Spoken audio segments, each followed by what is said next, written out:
होने के बाद एक्यूट ट्रीटमेंट हो जाता है। उसके बाद लंबे समय में कई पेशेंट्स अपनी दवाइयां छोड़ देते हैं। कई पेशेंट्स कहते हैं कि हमें दवाइयों से कोई फायदा नहीं हो रहा, तो इसलिए हमने दवाइयां छोड़ दी।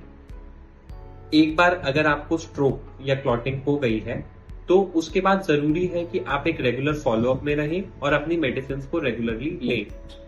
एस्पिरिन, क्लोपिडोग्रेल, एपिक्साबैन, एसिट्रोम, वॉरफेरिन, ये जो भी ब्लड थिनर्स आपको दिए जाते हैं, ये यूजुअली अगर आपको कोई स्ट्रोक हुआ है, इशेमिक स्ट्रोक हुआ है क्लॉटिंग वाला, तो ये यूजुअली लाइफ लॉन्ग मेडिकेशंस होती हैं अनटिल अनलेस कोई और बीमारी जो कि इनको दवाइयों को देने में प्रिवेंट करे या कोई और कॉन्ट्रा इंडिकेशन ऐसी हो जो हमें दवाइयां बंद करनी पड़े।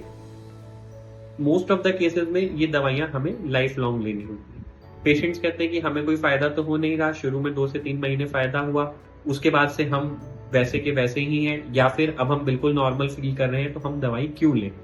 ये दवाइयां लॉन्ग टर्म में प्रिवेंशन के लिए दी जाती हैं। जब आपको एक बार स्ट्रोक हो जाता है तो आपका जो रिस्क है वो बढ़ गया होता है, और ये दवाइयां उसको दोबारा होने से प्रिवेंट करती है।